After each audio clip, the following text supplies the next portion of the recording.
I'm a trained soldier. I've faced gunfire, ambushes, and war.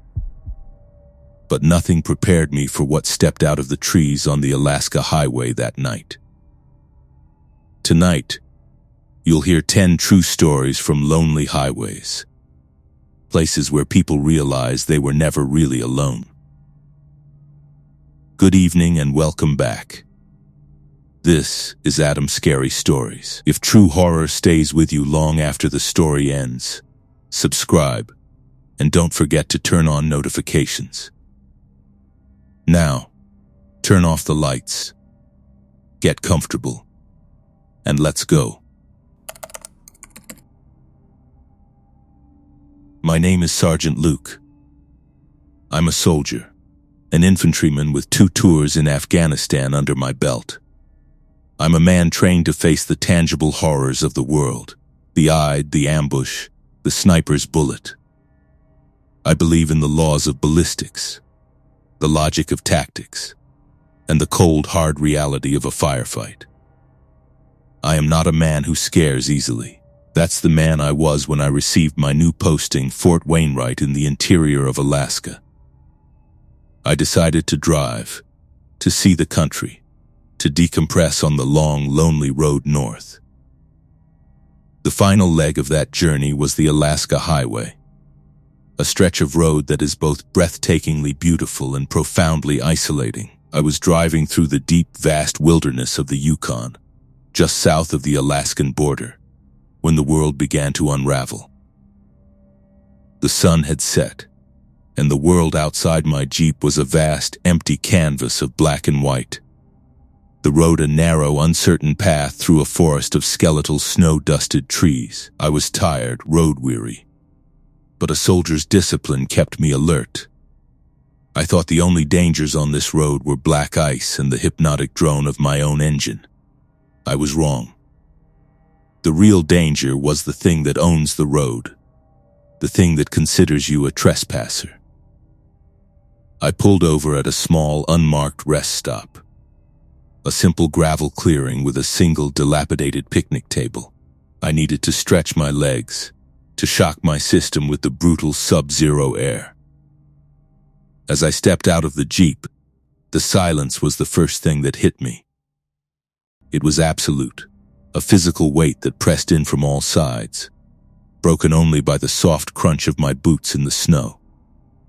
I did a slow walk around the clearing, my breath pluming in the frigid air. That's when I saw the handprint. It was on the side of my Jeep, pressed into the thin layer of frost and road grime that coated the passenger door. It was a perfect, clear, and impossibly large handprint. I'm a big man, with big hands, but this print dwarfed mine. I placed my hand over it. The print was at least 14 inches long, its fingers too long, too thin, the palm too wide. It was not human. It was not a bear. It was something else, something that did not fit into the neat, orderly categories of the world I knew. A cold, professional alertness, the kind I had felt on patrol in the Korengal Valley, settled over me. I was not alone, and I was being watched. I slowly, deliberately wiped the handprint off the door. I told myself it was a prank, a smudge, a trick of the light. But I didn't believe it. I got back in the Jeep, locked the doors, and placed my service pistol on the passenger seat. My training took over. Assess the threat. Secure the perimeter. Wait for contact. I sat there for what felt like an hour, my eyes scanning the dark, impenetrable tree line, my ears straining for any sound. Nothing. Just the vast, empty, and now deeply menacing silence. I was about to dismiss it, to chalk it up to road fatigue and an overactive imagination, when I heard it. A sound that did not belong. A deep, resonant thump, like a massive weight being dropped on the frozen ground. It came from the woods, about 50 yards away. Then another, closer this time. Thump, thump, thump. It was footsteps, the footsteps of something huge, something bipedal, something that was moving with a slow, deliberate, and terrifying confidence. It was not a bear. A bear shuffles. This walked. It was coming towards me. I aimed my flashlight beam into the woods, its powerful lead cutting a nervous, dancing circle in the darkness. The footsteps stopped. The silence that followed was a living, breathing thing. A predator holding its breath. I held my own breath, my heart a frantic trapped bird in my chest. And then, it stepped out of the trees. It was tall, impossibly tall, at least 8 or 9 feet. Its massive, primate-like form a terrifying silhouette against the snow. It was covered in long, shaggy, dark hair, its arms so long they almost touched the ground. Its face was a nightmare of human and animal features. A flat, broad nose, a low, sloping brow, and eyes that glowed with a faint, red, and malevolent intelligence. It was not an animal. It was not a man. It was something in between. Something that had been born of the cold, the dark, and the ancient, secret-keeping heart of the wilderness. It just stood there, at the edge of the clearing, watching me, its massive chest rising and falling with slow, deep breaths that fogged in the frigid air. It was the owner of the handprint, and I was on its land. It raised its head, and a sound came from its deep chest, a low guttural rumble that vibrated through the floor of the Jeep. It was a sound of pure territorial aggression. A warning. I didn't need to be told twice. I fumbled for the ignition, my hands shaking, my soldier's calm shattered by a primal animal terror. The engine roared to life. The creature, startled by the sound, took a step back, its ruined mouth opening in a silent, snarling grimace. I slammed the Jeep into gear and stomped on the accelerator, the tires spinning on the ice, the vehicle lurching back onto the highway. I didn't look back. I just drove, my eyes fixed on the road ahead, my mind a screaming chaos of disbelief and terror. I drove for miles, my foot pressed to the floor, my knuckles white on the steering wheel. I was safe. I was away. It was over. And then, I heard a sound from the back of the Jeep. A low, heavy, and rhythmic thump. It was on the roof. It had followed me. The thumping on the roof was slow, deliberate. A terrible, patient drumming that was designed to break my mind. It was a message. I am here. I am with you. You cannot escape. I pushed the Jeep faster, the speedometer needle climbing past 80, a suicidal speed on the icy, winding road. But the thumping kept pace. It was not the sound of something clinging to the roof. It was the sound of something running alongside, of a massive, heavy hand striking the roof with each loping stride. I could feel the weight of its presence, a cold, heavy, and suffocating pressure that seemed to fill the cab. I risked a glance in the rearview mirror, and I saw it. It was running in the road behind me, its long, powerful legs eating up the distance with an effortless, terrifying grace. Its red eyes were fixed on me, 2 burning coals in the darkness. It was not chasing me. It was hurting me. It was playing with me.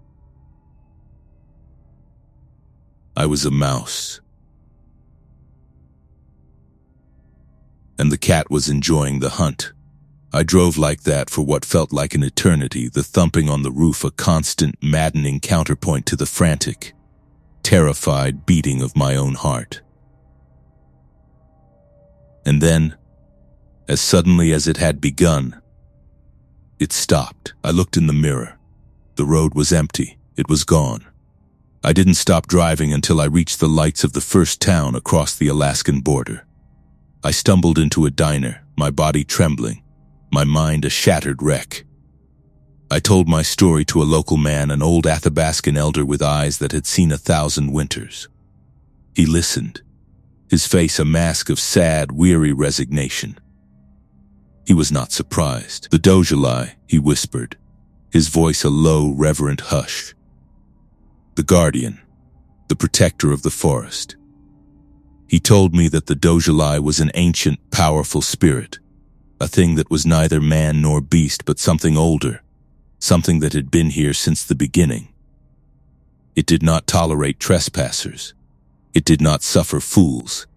It protected its territory with a silent, patient, and terrible ferocity. I had been warned. I had been tested. And I had been found wanting. "I was lucky to be alive," he said. "The Dojulai had let me go." I made it to Fort Wainwright. I told my commanding officer what had happened. He ordered a psychiatric evaluation. The official report is that I suffered a severe stress-induced hallucination, a waking nightmare brought on by the fatigue and isolation of the long drive. But I know what I saw. I have the memory of the handprint, of the red eyes, of the thumping on the roof. So if you ever find yourself on a lonely Alaskan highway and you see a sign that says "No trespassing," believe it. It's not a suggestion. It's a warning. Because the things that live in the deep, dark, and silent places of the world, they have been there for a very, very long time. And they do not like visitors. My name is Ethan. I'm telling this story because I have to, because the silence is a weight I can no longer carry alone. 10 years ago, my family took a road trip that was supposed to be the adventure of a lifetime. My father, a man obsessed with the romantic notion of the frontier, had decided we would drive from our comfortable suburban home in Oregon all the way to Alaska. It was me, my mom, my dad, and my older sister, Chloe. I was 15, and Chloe was 17. She was my hero, the fearless, vibrant center of my world. The trip was my father's dream, a pilgrimage to the last frontier. For the rest of us, it was a long, boring drive. We didn't know we were driving towards a nightmare, a darkness that would latch onto our family and never let go. The first week was a blur of cheap motels and endless highways. The real change began when we crossed into the Yukon, the landscape growing wilder, the towns smaller and farther apart. The silence between the radio stations grew longer, deeper. It was on a remote, unnamed stretch of the Alaska Highway, a lonely ribbon of asphalt winding through a vast, indifferent mountain range, that our journey took a turn into a darkness from which we would never fully return. We were caught in a sudden, violent rainstorm, the kind that turns the sky black in the middle of the afternoon. The road became a treacherous river of mud and gravel. Dad, ever the cautious one, decided we should pull over and wait it out. He spotted a small, dilapidated house set back from the road, a plume of smoke curling from its chimney. "Looks like someone's home," he said, a note of cheerful optimism in his voice. "Maybe we can wait on their porch." The house was a wreck, a sagging, unpainted structure that seemed to be slowly sinking back into the earth. No one answered our knock. The porch was covered. So we huddled there, watching the rain lash the mountains. Chloe, who was usually restless and impatient, was strangely quiet.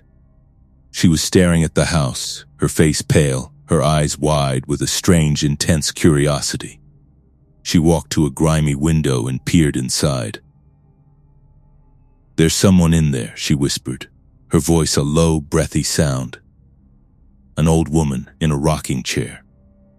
We all looked, but we saw nothing. Just a dark, cluttered room. When the rain stopped, we got back in the car. Chloe was still quiet, her gaze fixed on the house as we drove away.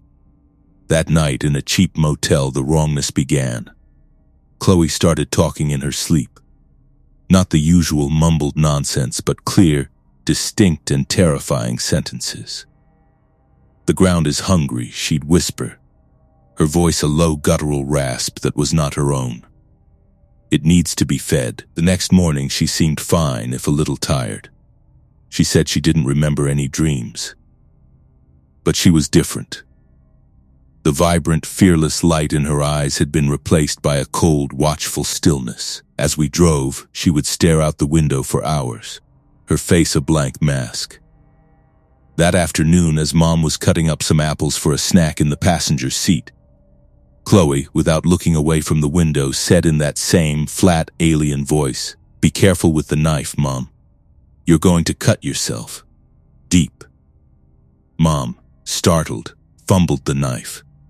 It slipped, and the blade sliced a deep, bloody gash across her palm. We all stared at Chloe, a cold, prickling fear beginning to dawn. She just kept staring out the window, a small, almost imperceptible smile playing on her lips. It was a coincidence, we told ourselves, a freak accident. But we were lying. We were a family in a small metal box, hurtling through an empty wilderness, and we were trapped with a stranger who was wearing our sister's, our daughter's face. The journey became a slow-motion nightmare. Chloe's condition worsened with every mile we drove north. The entity, the thing that had taken up residence inside her, grew bolder. It would speak through her, its voice a low, mocking parody of her own, telling us things it couldn't possibly know. My father's secret fear of failure, my mother's quiet resentment of his reckless dreams, my own deep, adolescent insecurities. It was a master of psychological warfare, using our own fears and secrets as weapons against us. The physical changes were even more terrifying. Her eyes, once a bright, clear blue, were now a dark, muddy, and unsettling brown. She developed a strange, jerky tic in her neck, her head snapping to the side at odd, unnatural angles. She refused to eat, but she never seemed to lose weight. She would just sit in the back seat, her hands folded in her lap, her new dark eyes watching us with a cold, ancient, and malevolent intelligence. We tried to get help. We stopped at a clinic in a small, remote town. The doctor, a tired, overworked man, took one look at Chloe, at her strange, jerky movements, at her dark, empty eyes, and he prescribed sedatives. "It's the stress of the road," he said, his voice a weary, dismissive drone. "Cabin fever.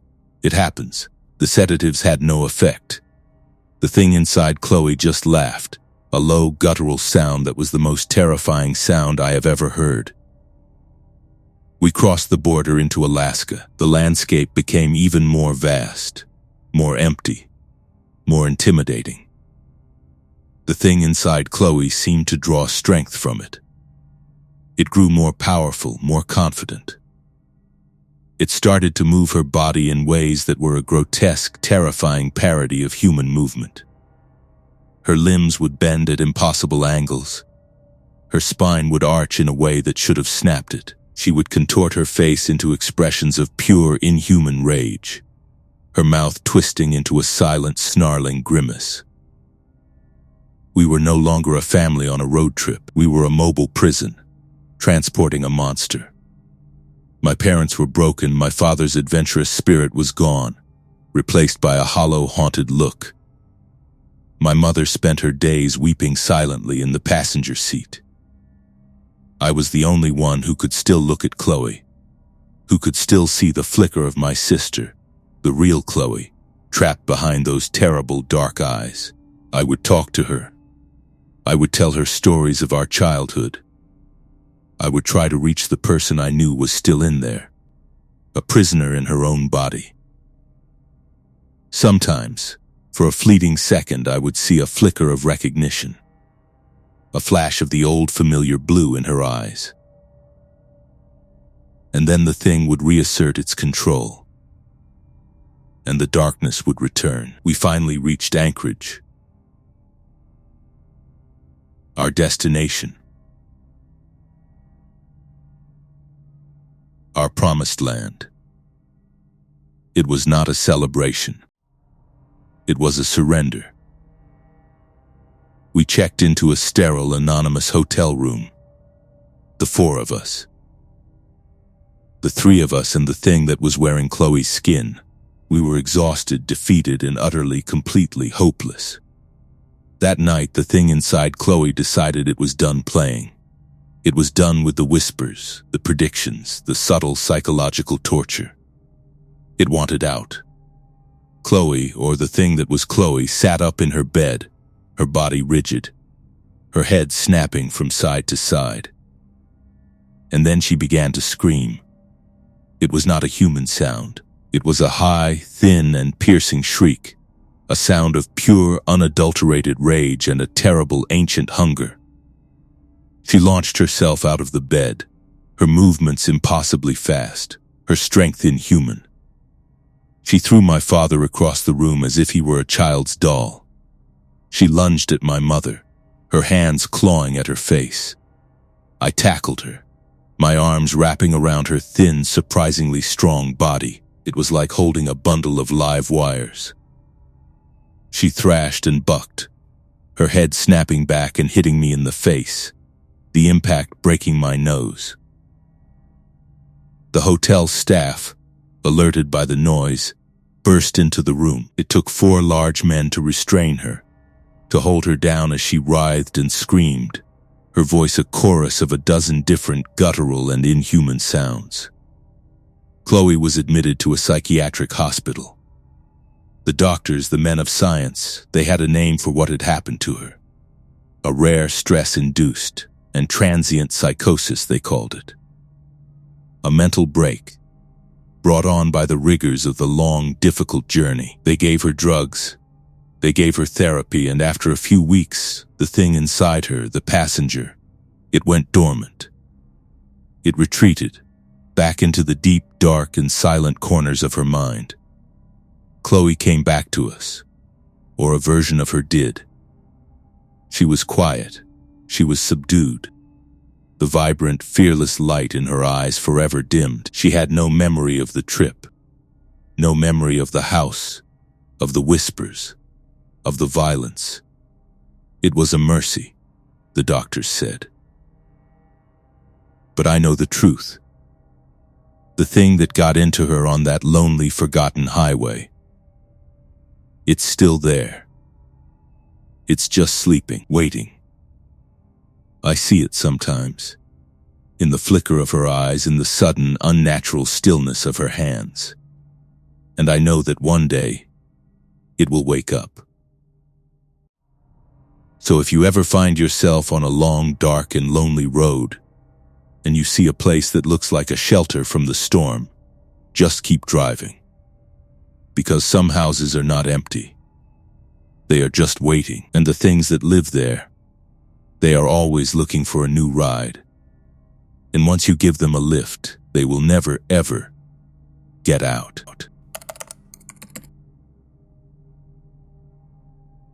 My name is Mark. I'm a long-haul trucker. But I'm not one of the old-timers who run the haul road. I'm a supply driver. My route is the Parks Highway, shuttling goods from the warehouses in Anchorage to the tourist lodges and small towns that dot the entrance to Denali National Park. It's a tamer road than the Dalton, paved and well-maintained, but in the dead of winter, under the oppressive, perpetual twilight of the Alaskan sky, any road can become a lonely, treacherous place. I'm a practical man. I believe in the solid, predictable world of diesel engines, air brakes, and the simple, brutal physics of a 40-ton rig on an icy road. I've always laughed at the ghost stories the other drivers tell over the CB radio. Tales of phantom headlights and spectral figures on the roadside. I thought they were just the products of tired minds and too many hours staring into the hypnotic darkness. Then, on a solo run last January, I saw something that didn't fit into my neat, orderly world. I saw something that broke the rules. and in my ignorance, in my arrogance, I stopped. I looked, and I think a piece of it followed me home. I was on a late-night run, pushing to get a load of fresh produce to a lodge in Healy before a big snowstorm hit. The road was empty, a black ribbon winding through a world of white. The snow was just starting to fall, a soft, silent curtain that seemed to absorb all sound. The world outside my cab was a ghost, a place of shadows and silence. That's when I saw her. In the middle of the road, caught in the powerful glare of my high beams, was a girl. She looked to be about 10 years old, wearing a thin, simple dress that was completely inadequate for the killing cold. She was on her hands and knees, her head down, her long dark hair obscuring her face. She was searching for something, her small hands patting the frozen asphalt in a slow, methodical, and desperate pattern. My heart jumped into my throat. A child, alone, in the middle of the highway, in the middle of the night. I slammed on the brakes, the truck's air brakes hissing in protest, the rig jackknifing slightly before I brought it to a stop about 100 feet from her. I grabbed my flashlight and was about to jump out of the cab when she lifted her head, and she looked at me. She had no face. Where her eyes, nose, and mouth should have been, there was just a smooth, blank, and featureless expanse of pale white skin. It was a mask of absolute terrifying nothingness. I froze, my hand on the door handle, my mind a screaming chaos of disbelief and pure animal terror. This was not a child. This was something else. Something that was wearing the shape of a child. Something that had no right to exist. As I stared, paralyzed, the thing on the road slowly, deliberately stood up. It was not a human movement. It was a fluid, boneless, and deeply unnatural unfolding. Like a spider unfurling its legs, it stood there for a moment, its blank face turned towards me, and then it just dissolved. It fell apart into a cloud of black swirling dust and was gone, swept away by the wind. I sat there for a long time, my heart hammering against my ribs. The image of that faceless, boneless thing burned into my brain. I told myself it was a hallucination, a waking dream, a trick of the light in a tired mind. I had to. It was the only way I could get my hands to stop shaking, the only way I could put the truck in gear and keep driving. The rest of the drive was a waking nightmare. The road, which had once been a familiar, predictable place, was now a landscape of lurking horrors. Every shadow seemed to hold a hidden, malevolent shape.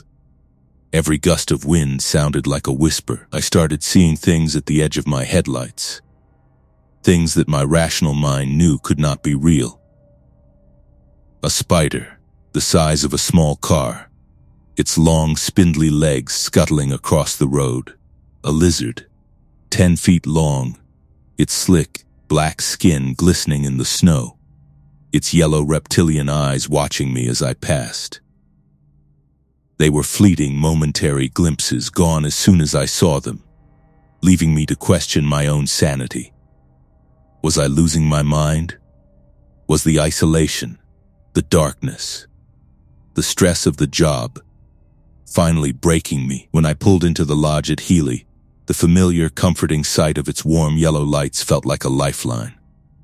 I delivered my load, my movements stiff and robotic, my mind a million miles away. I didn't talk to anyone. What could I say? That I had seen a faceless girl and giant spiders on the highway? They would have thought I was drunk or crazy. The drive back to Anchorage was a blur. I don't remember any of it. My next clear memory is of being in my own apartment. The door locked, the blinds drawn, my body shaking with a deep cellular exhaustion. I thought it was over. I thought I was safe. I was wrong. The thing I had seen on the road, the thing I had stopped for, It had followed me. It started with the sounds. A soft, dry, and chitinous scratching from inside the walls. A low, wet, and guttural clicking from the darkness under my bed. They were the sounds of things that did not belong in a clean, modern apartment. They were the sounds of the things I had seen on the road. I would lie in bed at night, my eyes wide open, listening to the sounds of the impossible creatures that were now sharing my home. I never saw them. They were ghosts of sound, phantoms of the night. But I knew they were there. I could feel their presence. A cold, heavy, and suffocating weight that pressed down on me. A constant, terrifying reminder that I was no longer alone. Then, the physical manifestations began. I would come home from work to find things moved. A chair pulled out from the table. A book lying open on the floor. Small, insignificant things. But they were a message. A statement. We are here. We can touch your world. One morning, I woke up to find the bottle of hand sanitizer that I keep on my nightstand had been thrown across the room. Its contents splattered against the far wall in a wide, viscous arc. There was no explanation for it. The window was closed. The door was locked. It was a physical, violent, and utterly impossible act. And then I saw the marks on the walls, long, thin, and black, like greasy fingerprints, but they were not fingerprints. They were too long, too thin, the digits ending in sharp, pointed tips. They were the marks of the things that lived in my walls, the things that whispered and clicked in the darkness. They were the marks of the giant spiders, the giant lizards, the impossible creatures that had followed me home from that lonely, haunted highway. They were claiming my home, my space, my sanity. I don't live in that apartment anymore. I couldn't. I broke my lease, I packed my things, and I left. I didn't tell anyone the real reason. I just said I needed a change. I live in a new place now. A bright, sunny apartment in a busy part of the city. But the fear, the memory, it's a stain that will never wash out. I still hear the sounds sometimes, in the dead of night, when the city is quiet. The soft, dry scratching, the low, wet clicking. I see the marks on the walls, the long, thin, and greasy lines that are not there, but that I will never be able to unsee. I know that the thing I saw on the road, the faceless girl, she was not a ghost. She was a gatekeeper, a lure, a thing that stands on the threshold between our world and another, a world of impossible, hungry things.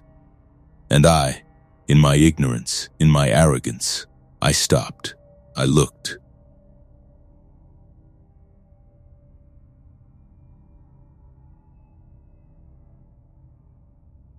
And I opened a door.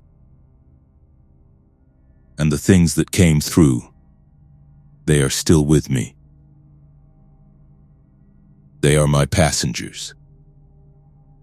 My silent, unseen, and eternal companions. So if you're ever on a lonely Alaskan highway, and you see something that doesn't belong, something that breaks the rules of the world you know, don't stop. Don't look. Just keep driving. Because some things, once you see them, they see you back. And they will follow you home. And they will never, ever leave. My name is Juan. I drive a taxi, but not the yellow cab in the city kind. I'm a bush taxi driver. My office is a heavily modified Ford Expedition, and my territory is the network of lonely, treacherous roads that connect the small, forgotten towns and native villages of the Alaskan interior.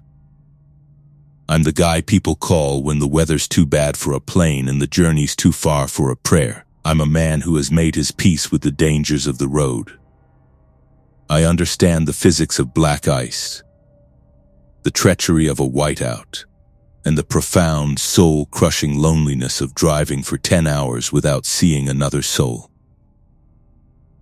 I'm a practical man. A man who believes in the tangible threats of the wilderness. I thought I knew every monster this land could conjure. Then I got a call to take a family to a village called Takotna, a place so remote it's just a whisper on the map. And I learned that the real monsters aren't the ones that can be seen.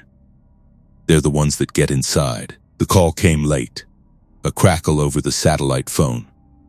An elderly couple, the Petersons, and their teenage daughter needed a ride from a remote clinic back to their village. The daughter, they said, was sick. A bad flu. The clinic couldn't do any more for her, and they just wanted to get her home. It was a 4-hour drive, mostly on unpaved, unlit, and unforgiving roads, and a storm was rolling in. I should have said no. Every instinct, honed by years of driving these roads, told me to stay put. But the old man's voice was desperate, and the pay was good. I'm a man who has a hard time saying no to either of those things. I picked them up at a small, dimly lit clinic that felt more like a forgotten outpost than a place of healing. The parents were a classic Alaskan couple, their faces weathered and creased like old leather, their eyes holding a deep, weary sadness. Their daughter, Sarah, was about 16, pale and listless, huddled in the back seat under a thick wool blanket. She looked sick, but it wasn't the flu. Her eyes were too bright, too alert, and they held a strange, unsettling stillness. We drove into the darkness, the snow beginning to fall, the world outside the warm cab a swirling vortex of black and white. The parents were silent, their worry a heavy, palpable presence in the car. Sarah was quiet too, but her silence was different. It was a coiled, watchful silence, the silence of a predator, not a patient. About an hour into the drive, she started to make a sound, a low, soft, and rhythmic clicking like an insect. I glanced in the rearview mirror. Her eyes were wide, her pupils dilated to black, empty pools. "Sarah, honey, you okay?" her mother asked, her voice trembling. Sarah didn't answer. The clicking grew louder, faster.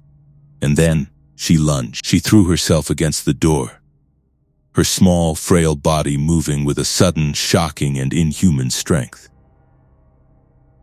She clawed at the window, a low, guttural growl ripping from her throat. It was not the sound of a sick girl. It was the sound of a caged animal. I slammed on the brakes, the SUV skidding to a stop on the icy road. The moment the car stopped, Sarah threw the door open and bolted, disappearing into the dark, snow-swept woods. "Sarah!" her father screamed, his voice a raw, broken cry. We jumped out of the car, our flashlights cutting nervous, dancing circles in the darkness. The woods were a black, impenetrable wall. But we could hear her. The sound of her movements was wrong. It was not the sound of a person running. It was the sound of something scuttling, of something moving on all fours. Its speed and agility a terrifying, unnatural thing. We followed the sound, crashing through the undergrowth, our shouts swallowed by the vast, indifferent silence. I found her in a small clearing, about 100 yards from the road. She was on her hands and knees, her head bent low, her body convulsing. She was digging at the frozen earth with her bare hands, her fingers raw and bloody. And she was eating. She was stuffing handfuls of frozen dirt and old dead leaves into her mouth, chewing with a frantic, desperate hunger. I shone my flashlight on her face. Her eyes, when she looked up at me, were no longer human.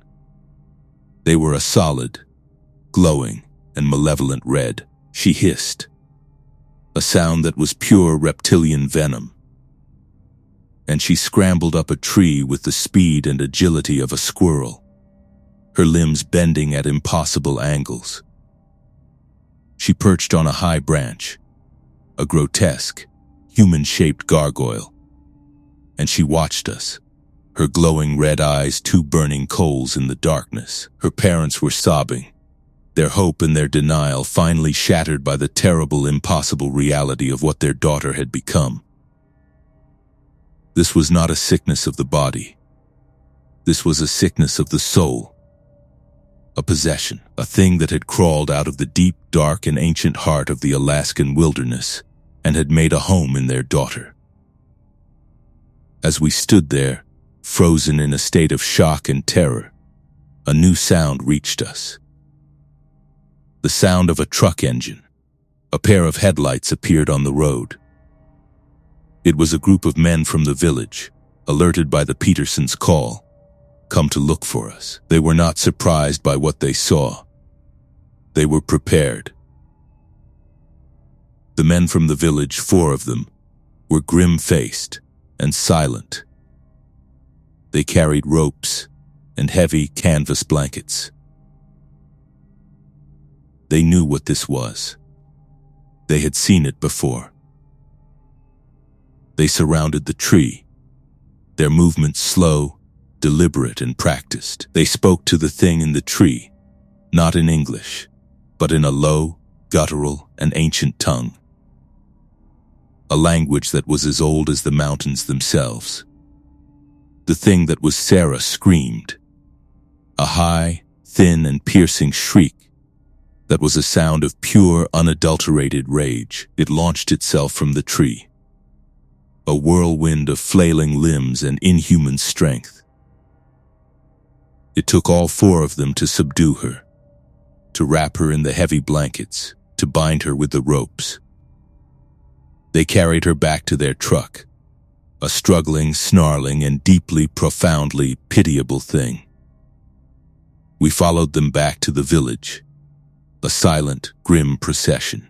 The village was a small, isolated cluster of houses, a tiny island of light and warmth in an ocean of darkness and cold. They took Sarah to a small, windowless building at the edge of the village. They told me it was their church. I knew it was their prison. I spent the night in the village, a guest in the Petersons' small, silent, and grief-stricken home. I couldn't sleep. All night I could hear the sounds coming from the church. The sound of a girl screaming, her voice a raw, broken thing. And the sound of another voice, a low, guttural, and ancient voice, chanting in a language I did not understand. In the morning, I left. The Petersons paid me, their faces a mask of weary, hopeless resignation. They did not ask me to stay. They did not want a witness to their sorrow, to their secret. As I drove away, I saw the men from the village, standing outside the church, their faces grim, their eyes fixed on the road, as if to make sure I was really leaving. I never found out what happened to Sarah. I never went back. I didn't want to know. I had seen enough.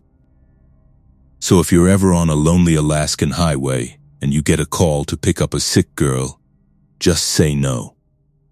Just stay home. Because some sicknesses are not of the body. They are of the land. And the land is always hungry. And sometimes it finds a way to get inside. My name is Terry.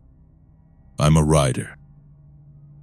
For me, freedom has always been a full tank of gas, 2 wheels, and an empty road. I've ridden the coastal highways of California, the desert flats of Arizona, and the winding mountain passes of the Rockies. I'm a man who understands the road, its rhythms, its dangers. I'm a solo traveler by nature, comfortable with my own company and the steady, reassuring roar of my Harley's engine. That's the man I was when I decided to conquer the final frontier of American road tripping. Alaska. I was chasing the legend. The raw, untamed beauty of the North. I shipped my bike to Anchorage and set out on the Denali Highway, a remote, mostly gravel road that cuts through the heart of the Alaska Range. It was late September, the tail end of the riding season.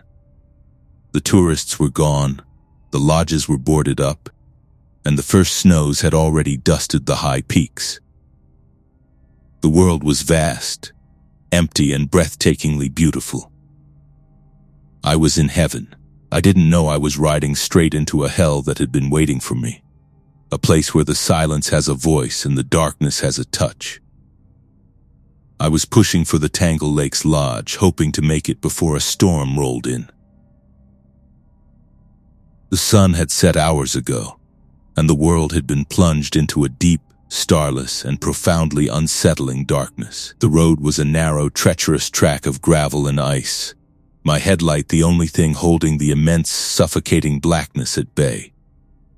The silence was a physical presence, a weight that seemed to press in on me, broken only by the crunch of my tires and the low rumble of the engine. That's when I heard it. A whisper, carried on the wind, a sound that was almost lost in the roar of the bike. It was a single word. My name. Terry. I shook my head, my heart giving a sudden nervous lurch. It was the wind, I told myself. The wind playing tricks on a tired mind. But then I heard it again. Closer this time. A soft, sibilant whisper that seemed to come from right behind me, from just over my shoulder. Terry. I twisted my head, my eyes scanning the empty road behind me. Nothing. Just the endless, swirling darkness. A cold, prickling fear began to crawl up my spine. This was not the wind. I opened up the throttle, a primal, instinctual urge to outrun the sound, to put as much distance as possible between me and the whispering darkness. The bike surged forward, the engine a defiant roar in the terrible, unnatural silence. The whisper came again, but this time it wasn't on the wind. It was in my helmet, a clear, distinct voice right next to my ear. "Where are you going, Terry?" I screamed, a raw, terrified sound that was swallowed by the roar of the engine. I was losing my mind. The solitude, the darkness, the sheer overwhelming emptiness of this place. It was breaking me. I was hallucinating. I had to be. And then I felt it. A touch, a cold, heavy, and impossibly real hand pressing down on the back of my helmet. It was not a tap. It was a firm, possessive, and terrifying pressure. The touch of something that was riding with me. A silent, unseen passenger on the back of my bike. I swerved wildly, the bike fishtailing on the icy gravel, my mind a screaming chaos of pure, undiluted terror. I was not alone. I was not hallucinating, and the thing that was with me, it was not friendly. As I fought to control the bike, a new horror began. The motorcycle started to slow down, the engine sputtering and choking as if it were being starved of fuel. I twisted the throttle, but the bike continued to lose speed, the engine's roar dwindling to a pathetic, struggling whine. It felt as if a giant, invisible hand had grabbed the back of the bike and was pulling it to a stop. The pressure on my helmet was gone, but the feeling of a cold, malevolent presence was all around me. The bike rolled to a dead stop, its engine finally giving up the ghost with a last shuddering cough. I was stranded, in the middle of nowhere, in the dead of night, with a thing that could whisper my name and stop a 700-pound machine with its will alone. I sat there, frozen, my hands locked on the handlebars, my breath coming in short, ragged gasps. The silence that rushed in was a living, breathing thing, a predator waiting for its prey to make a move. And then, the whispering started again. A chorus of them this time, coming from the dark, silent woods that lined the road. I abandoned the bike. I didn't even think about it. I just scrambled off the dead machine and ran. I ran back down the road, my boots slipping and sliding on the ice, my lungs burning with the frigid air. I didn't know where I was going. I just knew I had to get away. I ran for what felt like an eternity. The whispering voice is a constant, terrifying companion. I finally saw a light in the distance, a single, beautiful, and life-affirming yellow light. It was a small, ramshackle roadhouse, a place I had passed miles back, a place that had looked closed and abandoned. But now its windows were glowing with a warm, inviting light. I stumbled towards it, my last reserves of strength failing me.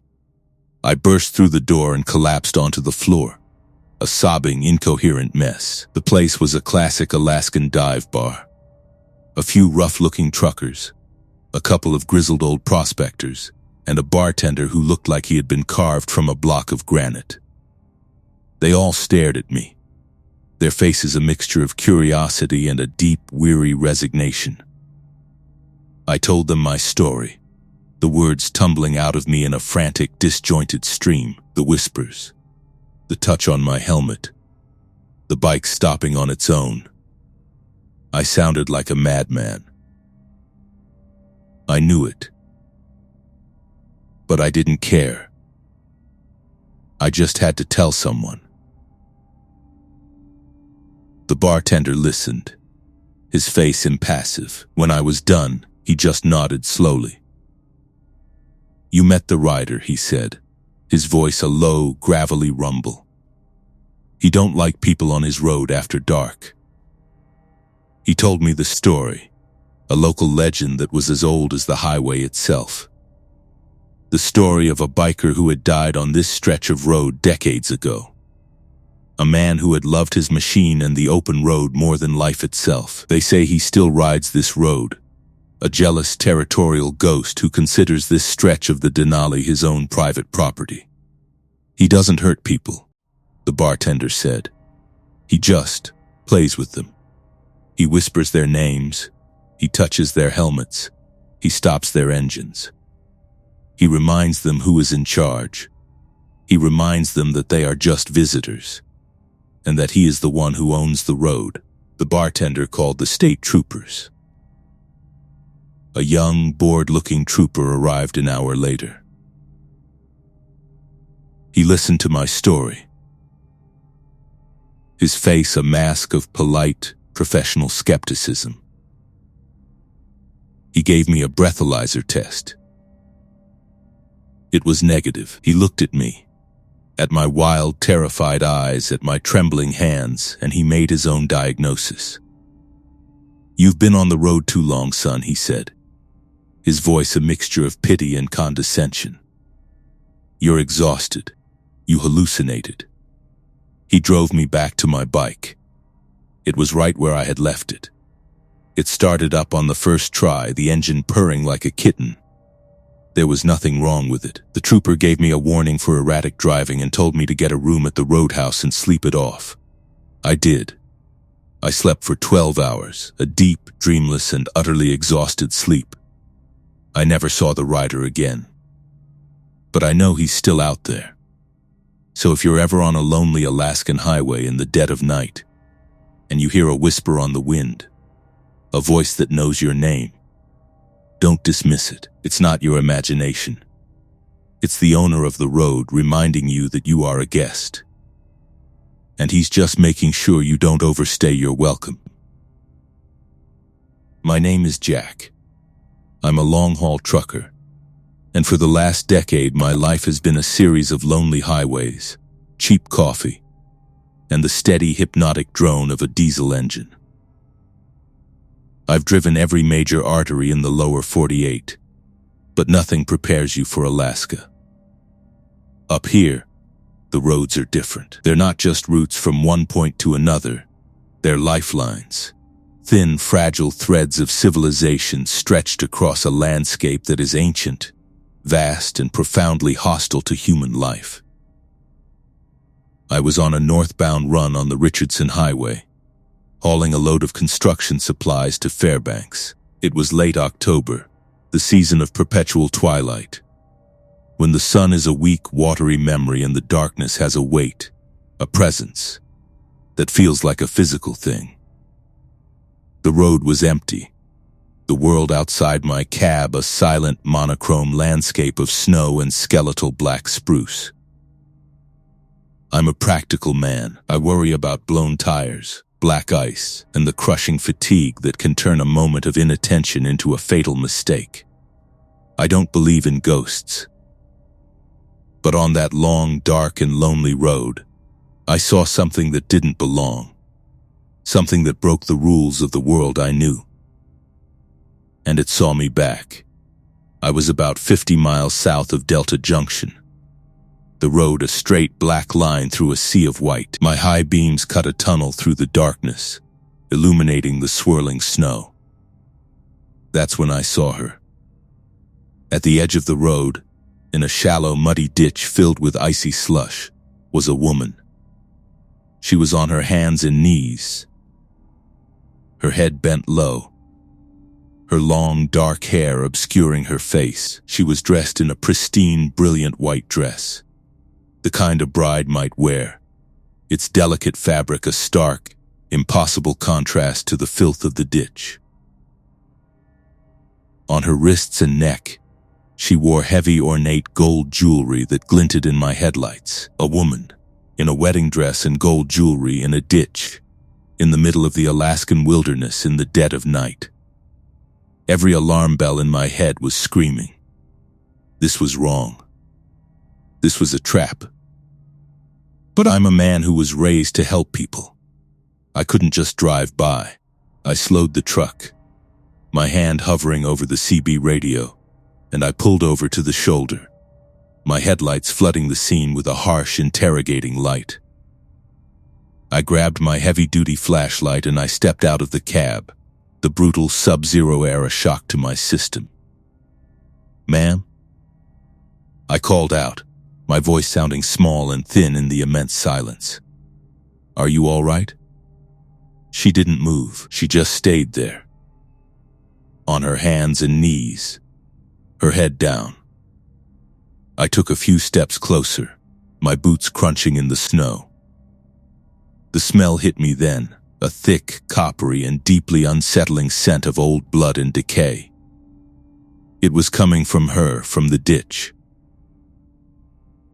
"Ma'am, I'm calling for help," I said, my voice trembling slightly. As I reached for the radio on my belt, she lifted her head, and I saw her face. It was a nightmare. Her skin was a pale, translucent white, stretched tight over a skull that was too long, too narrow. Her eyes were black, empty pits, devoid of any light, any life. Her mouth was a wide, lipless gash, filled with a ruin of sharp needle-like teeth. And she was eating. She was scooping handfuls of the foul, black mud and icy slush from the ditch and stuffing it into her mouth, chewing with a slow, deliberate, and utterly grotesque relish. I stumbled back, a strangled cry escaping my lips. This was not a woman. This was a thing.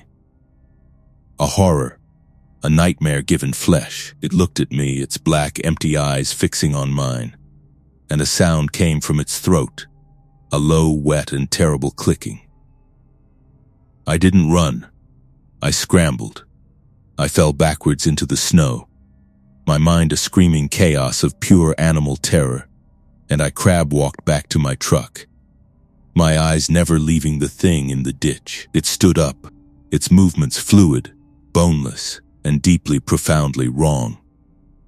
It was tall, impossibly tall, its long, thin limbs unfolding like a spider's, The white dress was stained with the black filth of the ditch, the gold jewelry a mockery of its monstrous form. It took a step towards me, and I heard a new sound, a soft, rhythmic, and chilling sound, the clinking of its gold jewelry, a terrible off-key music that was the soundtrack to my own personal hell. Chink. Chink. Chink. I got to my truck, hauled myself into the cab, and slammed the door, my hands fumbling for the lock. The thing was on the road now, moving towards me with a slow, deliberate, and terrifying grace. I jammed the key into the ignition, my hands shaking so badly I could barely manage it. The engine roared to life. The thing was at my window, its faceless head cocked, its black, empty eyes staring into my soul. I stomped on the accelerator, the truck lurching forward, the tires spinning on the ice. As I pulled away, the thing slammed its hands against the side of my truck, 4 heavy rapid-fire blows that shook the entire cab. Bam! Bam! Bam! Bam! The sound was deafening, the force of the impacts a physical violation. I looked in my side mirror, and my blood ran cold. It was running alongside the truck, its long, thin legs eating up the ground with an effortless, terrifying speed. It was keeping pace with me, its white dress a ghostly blur in the darkness, the sound of its clinking jewelry a constant, maddening torment. I pushed the truck faster, the speedometer climbing to 70, then 80, a suicidal speed on the icy highway. But it was still there, a silent white specter in my mirror, its black, empty eyes fixed on me. I was a mouse in a cage, and the cat was enjoying the chase. I swerved the truck, trying to shake it to knock it off balance. It was a stupid, panicked move. The rig hit a patch of black ice, the trailer swinging out in a wide, uncontrolled arc. The world became a screaming, spinning chaos of metal, glass, and a terrible, final, and deafening silence. I woke up to the gentle, insistent pressure of a hand on my shoulder. My head was throbbing. The cab was filled with the sharp, acrid smell of diesel fuel, and my truck was lying on its side in a snow-filled ditch. A man in a state trooper uniform was leaning over me, his face a mask of professional concern. "Easy there, son," he said, his voice a calm, reassuring rumble. "You've had a nasty spill." I was alive. I was bruised, I was bleeding from a cut on my forehead, but I was alive. They pulled me from the wreckage of my truck, a team of rangers and paramedics who had appeared out of the darkness like angels. I tried to tell them what had happened. The woman in the ditch, the faceless thing, the chase. They listened, their faces patient, their eyes filled with a deep professional pity. They had heard stories like mine before, the stories of tired, lonely truckers, their minds broken by the solitude and the darkness of the long Alaskan night. They gave me a blanket, they cleaned my cut, and they told me I was lucky to be alive. They investigated the scene, of course. They found my tire tracks, the skid marks on the ice, the final, violent resting place of my truck. But they found no other tracks, no sign of the woman, of the thing that had hunted me. The only other marks they found were on the side of my truck's cab, a series of deep, long and parallel gouges in the metal. "Bear," the trooper said, with a confident, dismissive shrug. "Looks like a grizzly took a swipe at you. Probably what made you swerve." But I knew what I had seen, and I knew that those were not the marks of a bear's claws. They were the marks of long, thin, and impossibly strong fingers. I was taken to a hospital in Fairbanks, where I was treated for a concussion and a fever that raged for 5 days. A sickness the doctors couldn't explain. They called it shock. I knew it was the touch of the thing on the road. Its cold, dead, and infectious presence seeping into my very bones. So if you're ever on a lonely Alaskan highway, and you see something in a ditch that looks like a person in trouble, just keep driving. Don't be a hero. Don't be a good Samaritan. Just keep your foot on the gas. Because some things are not what they seem. And some things, once they see you, they will follow you. And they will not stop until they have you. Or until you crash. My name is David. I'm a father, a husband, and a man who has always believed in the solid, predictable, and rational world. I'm an accountant. My life is a landscape of spreadsheets and balance sheets. A world where every problem has a logical solution. That's the man I was before the trip. Before Alaska, my wife Sarah had always dreamed of seeing the great land, and for our 10th anniversary I finally relented.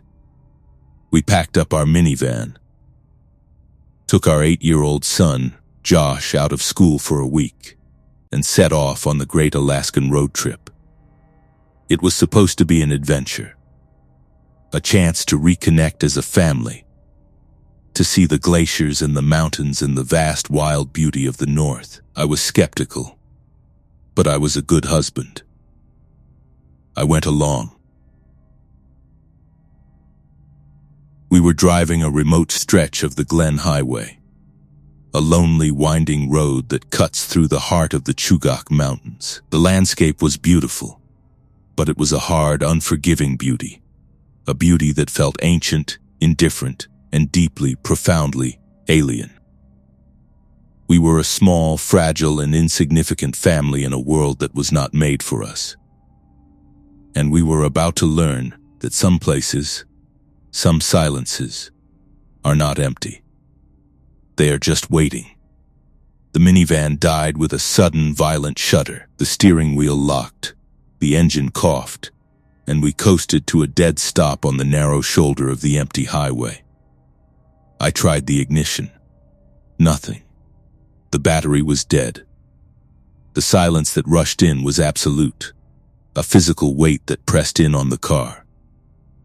We were stranded, miles from the nearest town, with no cell service and a sky that was beginning to bruise with the threat of a storm. The initial annoyance quickly curdled into a cold, prickling fear. We were alone. Truly and completely alone, in a place where a simple mechanical failure could be a death sentence. As we sat there, a small, terrified family in a dead metal box, we heard it. A sound that did not belong. The sound of a child crying. It was a thin, weak, and heartbreaking sound. A sound that was almost lost in the vast, empty silence. It was coming from the woods that lined the road, from a dense, tangled thicket of thorny bushes about 50 yards away. "Mommy? Daddy?" a small voice cried. A voice that was so full of fear and loneliness it twisted my heart. "Let me out. Please let me out." Against my better judgment, against every instinct that was screaming at me to stay in the car and lock the doors, Sarah was already unbuckling her seatbelt. "There's a child out there, David," she said, her voice a mixture of disbelief and a fierce maternal urgency. "We have to help." We got out of the car, the cold air a shock to our systems.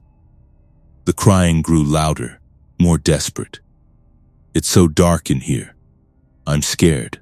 We pushed our way towards the sound, towards the thick, impenetrable wall of thorny bushes. The thorns were like razors, tearing at our clothes, at our skin. The crying was coming from the very center of the thicket. We reached the spot, our hands raw and bleeding, and we tore at the thorny branches, a frantic, desperate effort to reach the trapped child. We ripped the bush apart. And we found nothing, just a small, empty clearing in the center of the thicket. The crying stopped. The silence that replaced it was a heavy, watchful, and deeply, profoundly malevolent thing. There was no child, There was no one there. There was nothing but the wind, the silence, and the sudden, terrible and unshakable feeling that we had made a terrible, terrible mistake. We scrambled back to the car, our hearts pounding, our minds a screaming chaos of confusion and fear. We didn't talk. What was there to say? We had both heard it. We had both felt the desperate, frantic need to help, and there had been nothing there. As we sat in the silent, dead car, a new horror began. A smell. A sharp, green and earthy smell. The smell of crushed thorns and damp earth began to fill the car. It was a smell that did not belong, a smell that was coming from inside the car itself. And then, the crying started again. Not from the woods this time, but from the back seat, a soft, heartbreaking sob right behind my ear. I whipped my head around. Josh was asleep, his face peaceful, his breathing slow and even. The back seat was empty, save for our luggage and a cooler of snacks. But the crying was there, a clear, distinct, and utterly impossible sound. A ghost of a sound. A memory that had followed us back to the car. We were no longer just stranded. We were trapped in a metal box with a ghost. The crying was a constant, low, and heartbreaking torment. A sound that was designed to fray the nerves and break the spirit. The smell of thorns was a thick, cloying, and inescapable presence. We were in a waking nightmare, a world where the laws of reality had been suspended. As the twilight deepened into a full, oppressive darkness, we saw them. Shadows, tall, thin, and indistinct, moving at the edge of the woods. They were not animals. They were not people. They were just shapes of darkness, moving with a slow, deliberate, and terrifying purpose. They were coming for us.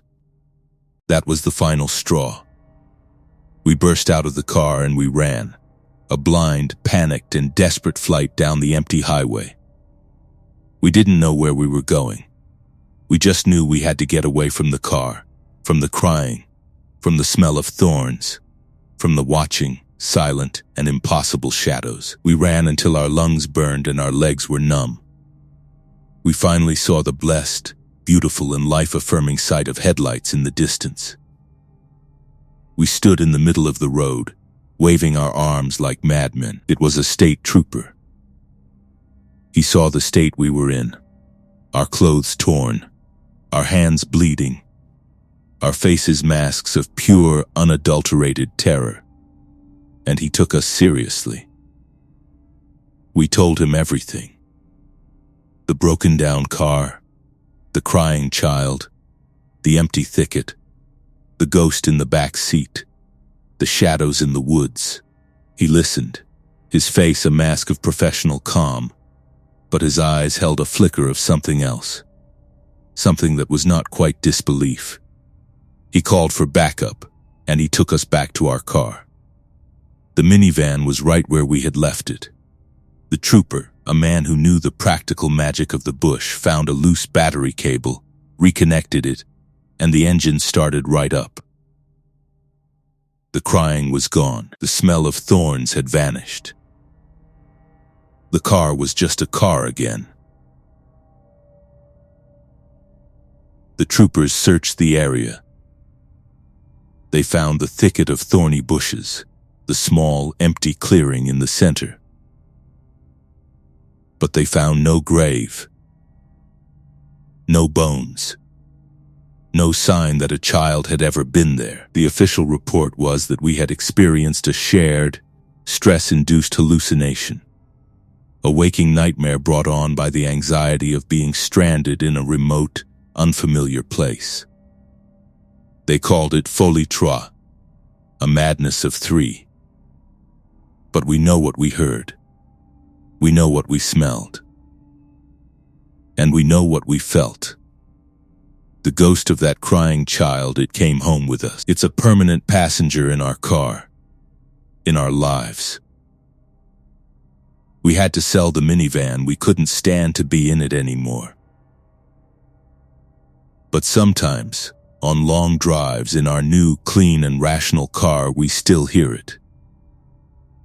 A faint, heartbreaking sob from the back seat. And we still smell it.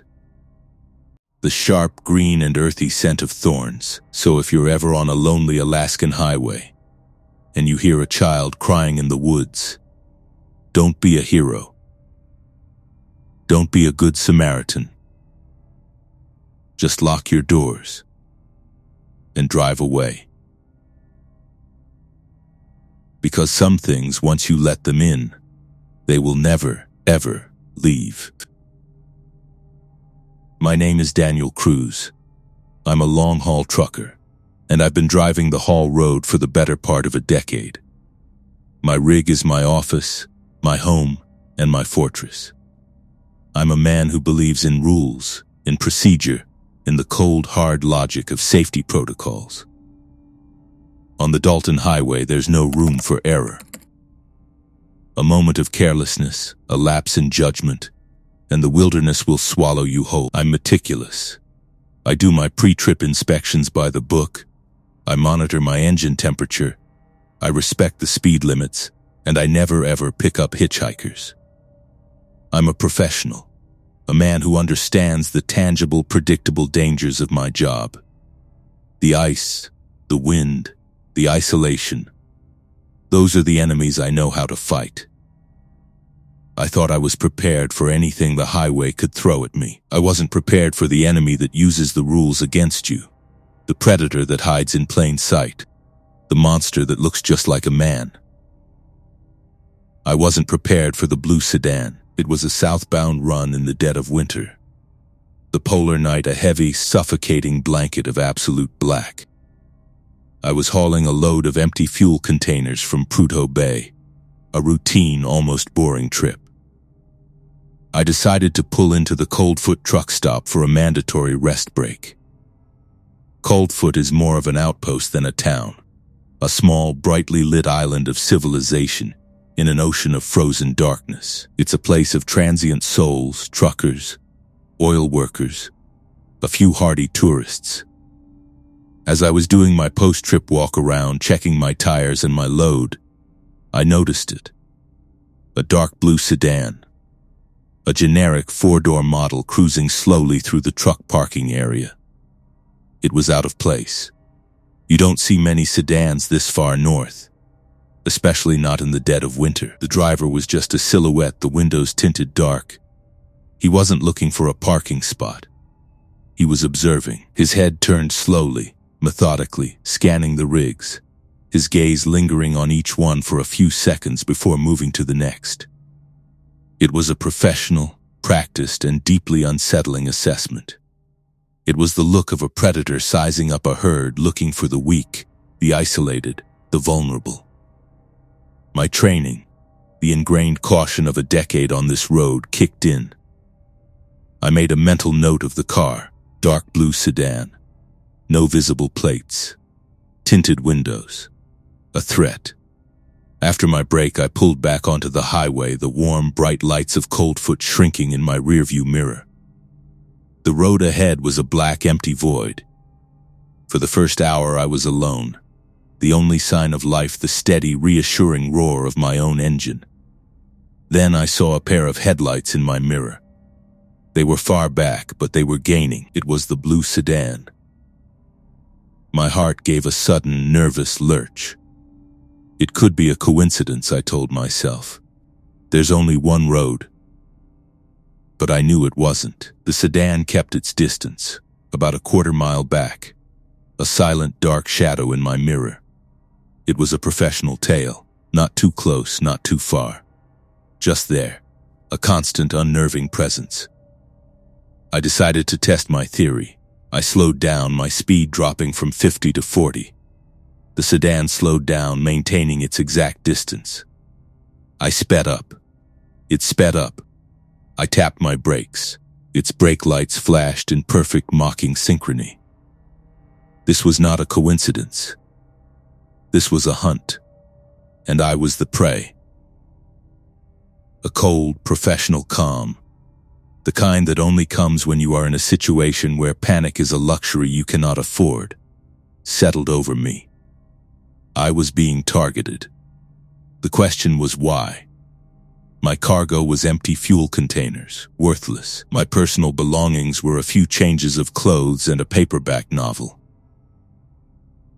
It didn't make sense. Unless the target wasn't the cargo. Unless the target was me. The isolation of the Hall Road is a double-edged sword.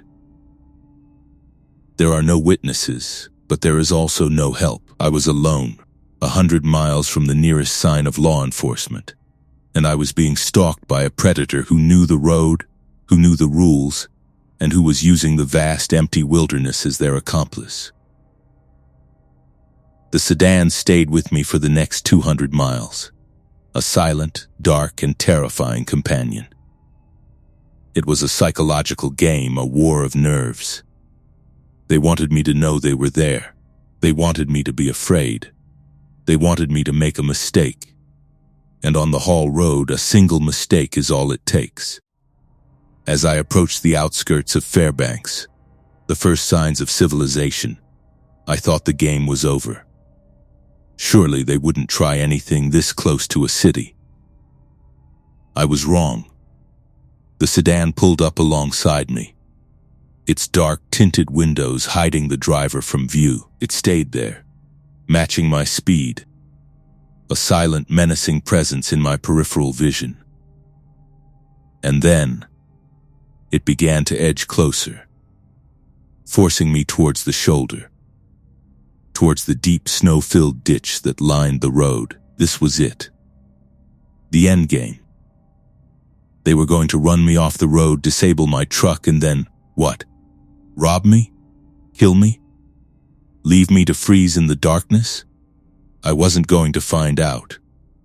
I grabbed my CB radio, my voice a low, steady, and professional calm that I did not feel. This is Big Bear. Southbound on the Dalton mile marker 10. I have a dark blue sedan, no plates, attempting to force me off the road. I am being targeted. Repeat, I am being targeted. The response was immediate, a chorus of voices from the other truckers on the road, a digital cavalry coming to my aid. We see you, Big Bear. Hang on, driver, we're coming. The driver of the sedan must have been monitoring the CB the moment the airwaves crackled to life with the voices of my unseen allies. The car peeled off, its engine screaming, and it disappeared down a side road, vanishing into the darkness as quickly as it had appeared. I pulled over, my body trembling, the adrenaline finally hitting me in a tidal wave of nausea and fear. A state trooper arrived 20 minutes later, his face a mask of grim, weary resignation. He had heard stories like mine before. He took my statement, his pen scratching on the notepad, his eyes scanning the empty road. It's a ring, he said, his voice a low, tired whisper. They target lone drivers. They watch the rest stops, the truck stops. They look for the new guys, the ones who don't know the rules, the ones who look tired, vulnerable. They follow you, they wait for you to make a mistake, and then they take you. He told me they had been responsible for a string of hijackings, of robberies, of drivers who had just disappeared. They were ghosts, he said. They knew the roads, they knew the blind spots, and they used the vast empty wilderness as their hunting ground.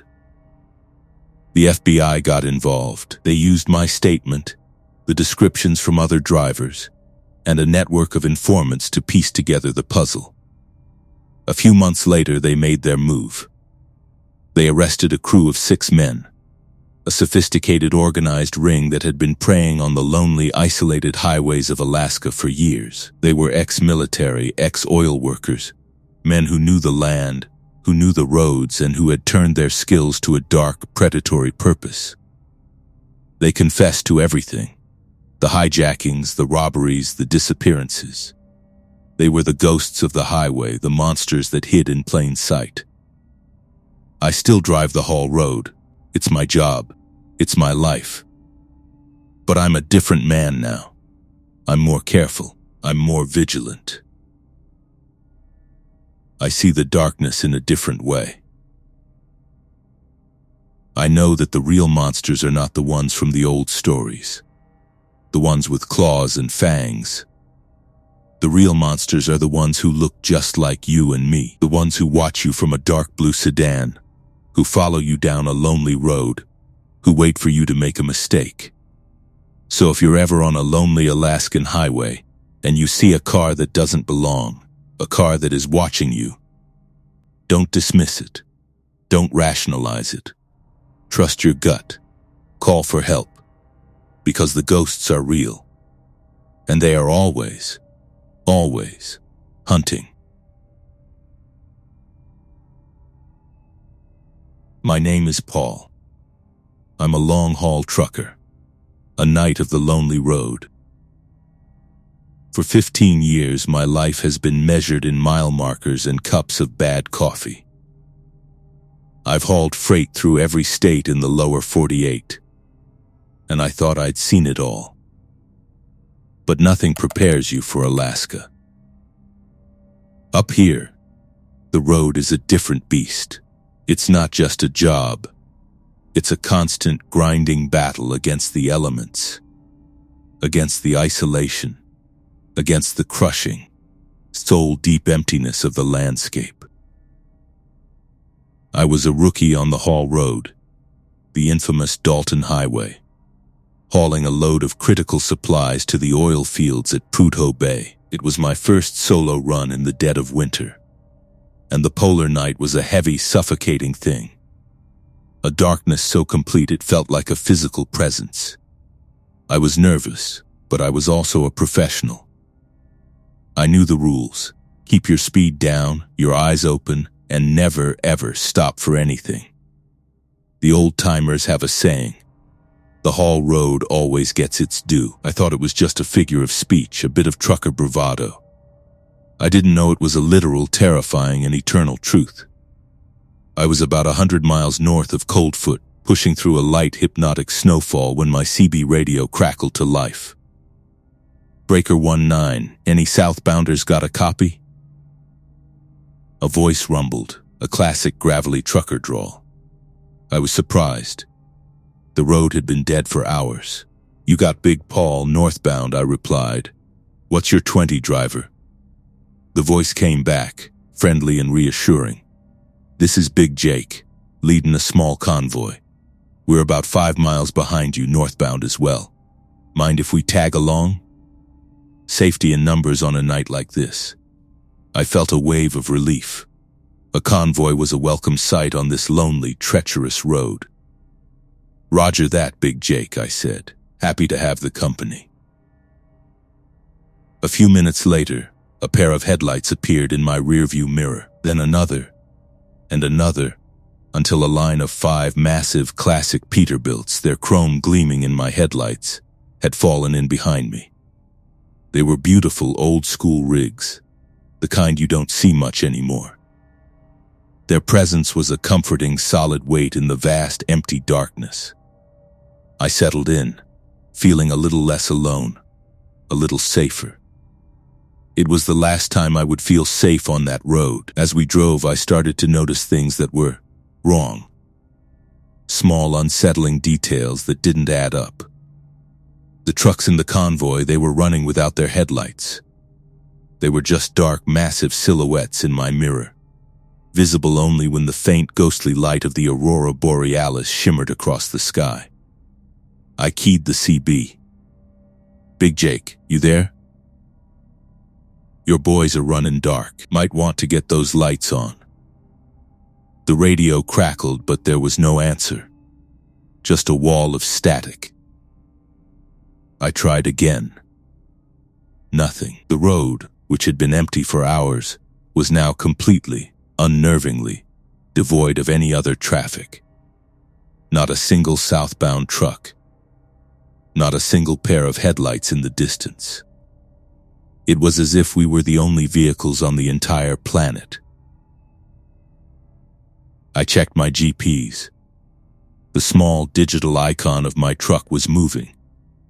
But the map was not. We were stuck, trapped in a digital loop, endlessly repeating the same 10-mile stretch of highway, a place the GPS insisted was called Lost Man's Curve. A cold, prickling fear began to crawl up my spine. This wasn't a convoy. This was a trap. I decided to pull over, to let the ghost convoy pass, to break whatever strange hypnotic spell I had fallen under. I eased my rig onto the narrow shoulder of the road. The 5 dark, silent trucks rolled past me, their engines making no sound, their massive forms gliding over the icy road with an unnatural, weightless grace. As the last truck passed, I saw something that made my blood run cold. The driver, a gaunt, hollow-eyed man in an old-fashioned trucker's cap. He turned his head and looked at me. And he smiled, a sad, weary, and deeply, profoundly pitying smile. I pulled back onto the road, my heart hammering against my ribs, my mind a screaming chaos of disbelief and terror. I had to get away. I had to outrun them. I pushed my truck faster, the engine a defiant roar in the terrible, unnatural silence. But it was no use. The 5 dark, silent trucks were still there in my mirror, keeping pace, their presence a constant, suffocating weight. The CB crackled to life again. It was Big Jake's voice, but it was different now, colder, flatter. The voice of a man who had been dead for a very, very long time. "You can't outrun us, son," he said, his voice a low, mournful whisper. "We're all just driving the same road. Who are you?" I yelled into the radio, my voice a raw, frantic bark. The answer came back, a chorus of voices this time, a sad, weary, and ghostly choir. "We're the ones who didn't make it," Big Jake's voice said, a note of infinite sadness in his dead, flat tone. "The ones the haul road took. The ones who hit the black ice, who fell asleep at the wheel, who were swallowed by the avalanche. We're the ghost convoy."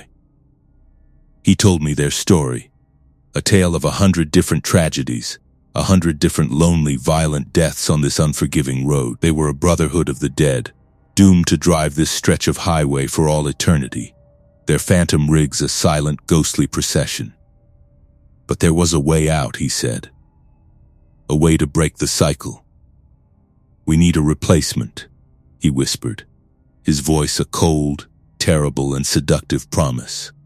"A living driver to take our place, to join the convoy, to drive with us, forever." The road ahead, which had been dark and empty, was now filled with trucks. An endless line of them, stretching as far as the eye could see. Trucks from every era, from the rusty antique rigs of the 1950s to the sleek modern machines of today. The ghost convoy was not 5 trucks. It was 1,000. And I was in the middle of it.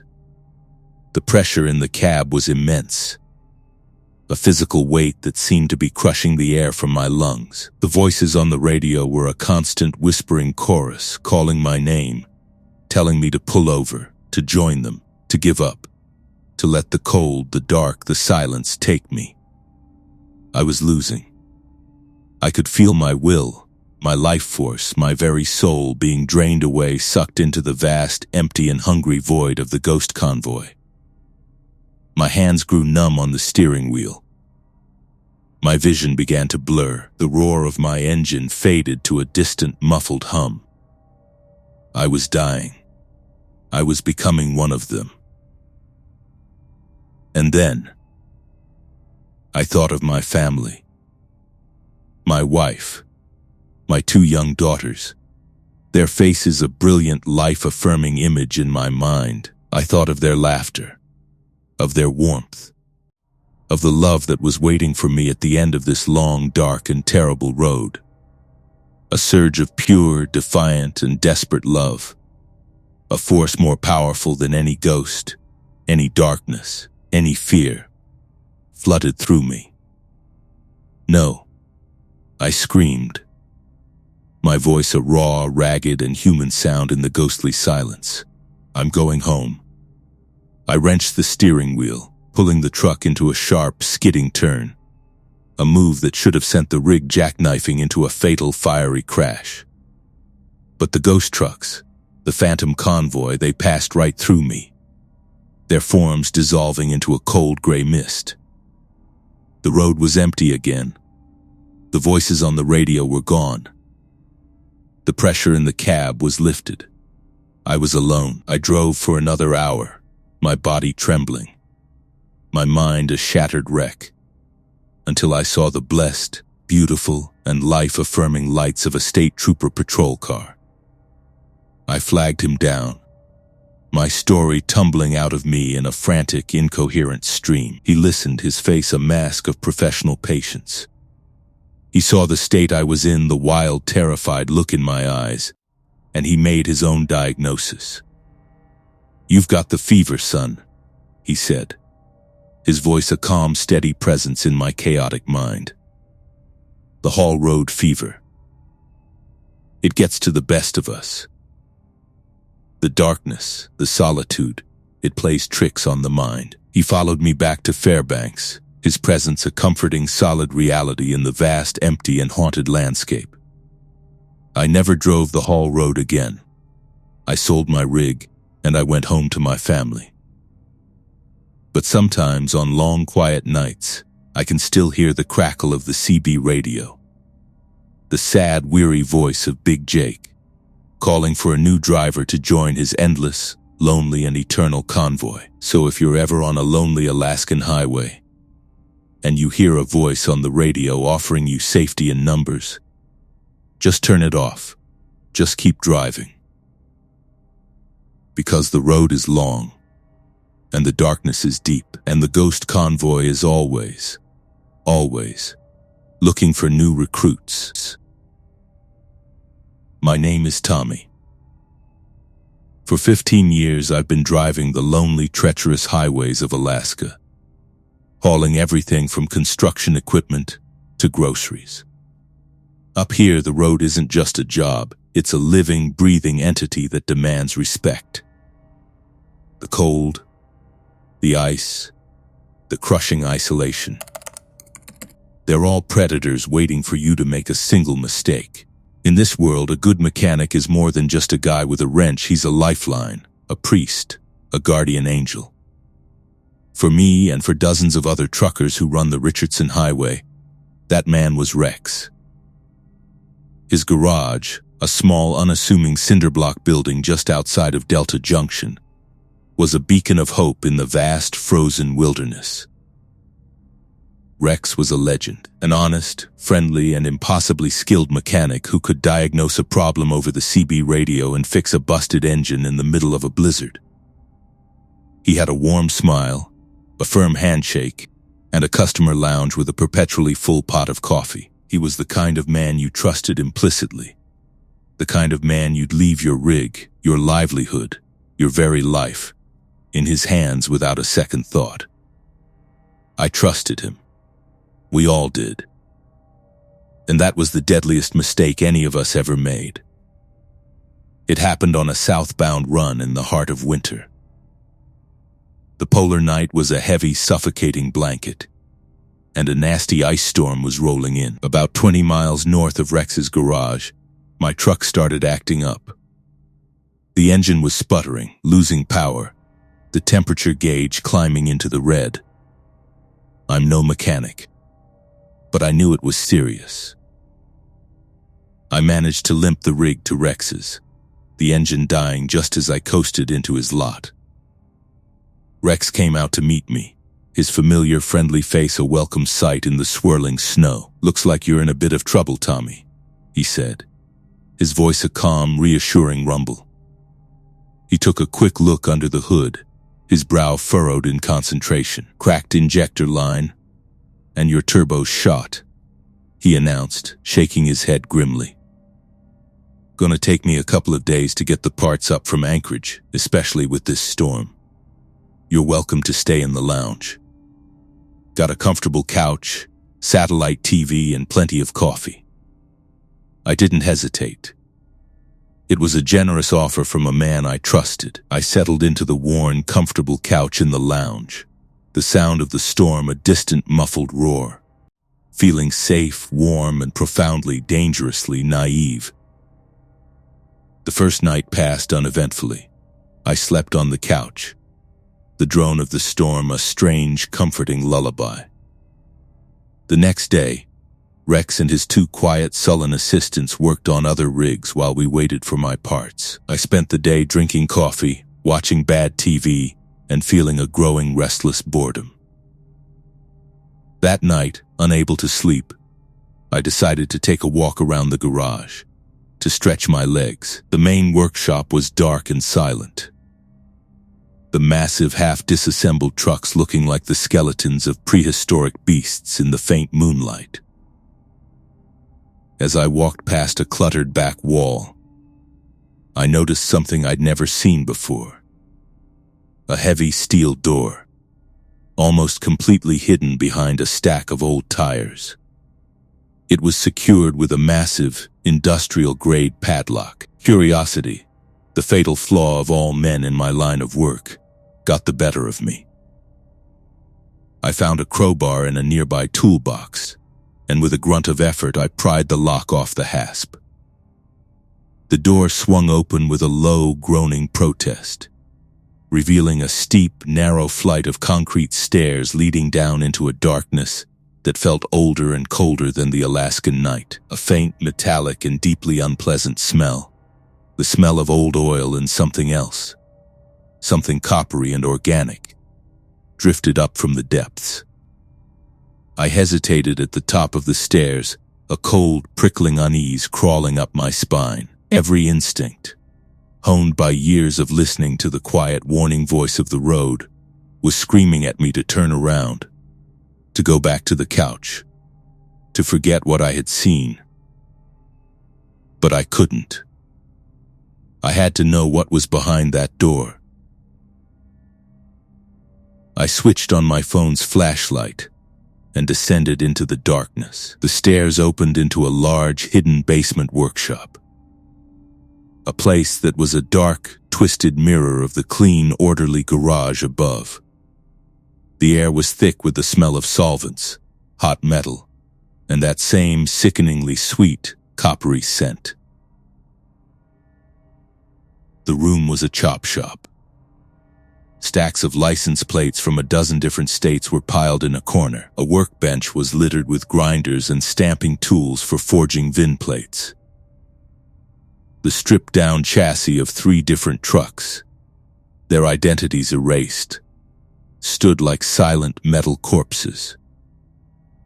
This was not a repair shop. This was a graveyard. And Rex was not a mechanic. He was an undertaker. My blood ran cold. I was standing in the heart of a sophisticated professional hijacking operation. Rex, the friendly, honest mechanic, was a wolf in sheep's clothing, a predator who had built his den right on the hunting grounds. And then I saw the shelves. Along the far wall there was a series of long wooden shelves, meticulously organized, each item labeled with a neat hand-written tag. They were trophies, a collection of personal belongings. A worn leather wallet with a faded photo of a smiling woman and 2 small children. A child's drawing of a big rig, with the words "World's Best Dad" scrawled in crayon. A dog-eared copy of a paperback novel, its cover creased and worn. A pair of fuzzy dice. A St. Christopher medal. Each item was a ghost. A silent testament to a life that had ended here. In this cold, dark, and terrible place. I counted the tags. There were 23 of them. 23 missing drivers. 23 men who had trusted the friendly mechanic, who had drunk his coffee, who had slept on his couch, and who had ended up on these shelves. Their lives reduced to a collection of pathetic, heartbreaking trinkets. I wasn't just in a chop shop. I was in a tomb. Rex didn't just steal trucks. He stole lives.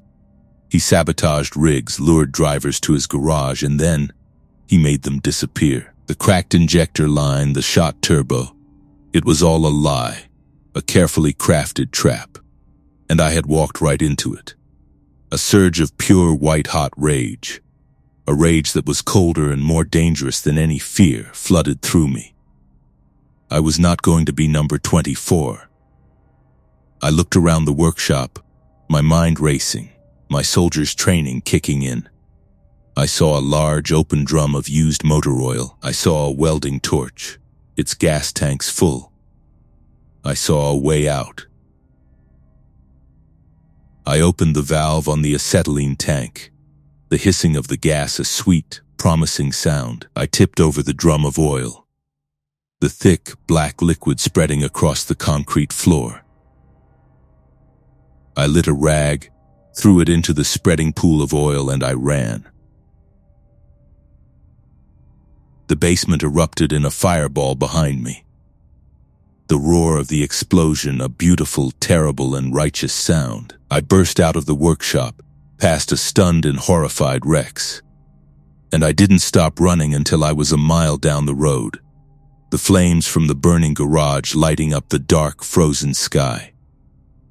The state troopers found me on the highway, a wild-eyed, soot-covered madman, waving my arms and screaming about a chop shop and a graveyard of missing truckers. They didn't believe me. Not at first, but they couldn't ignore the fire.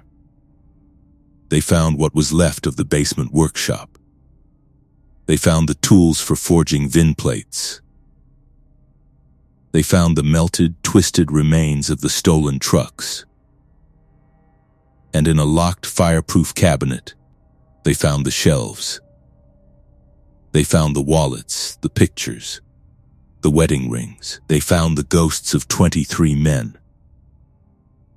Rex and his crew were arrested. The story that came out was a horror story that was more terrifying than any ghost story.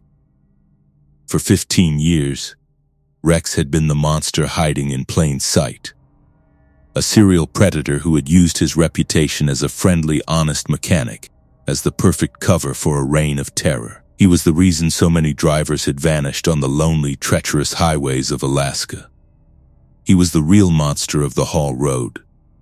So if you're ever on a lonely Alaskan highway, and you break down, and a friendly, smiling mechanic offers you a warm place to stay and a hot cup of coffee, just say no. Just walk away. Because the most dangerous monsters are not the ones with claws and fangs. They are the ones with a kind smile, a firm handshake, and a deep, dark, and secret-keeping basement.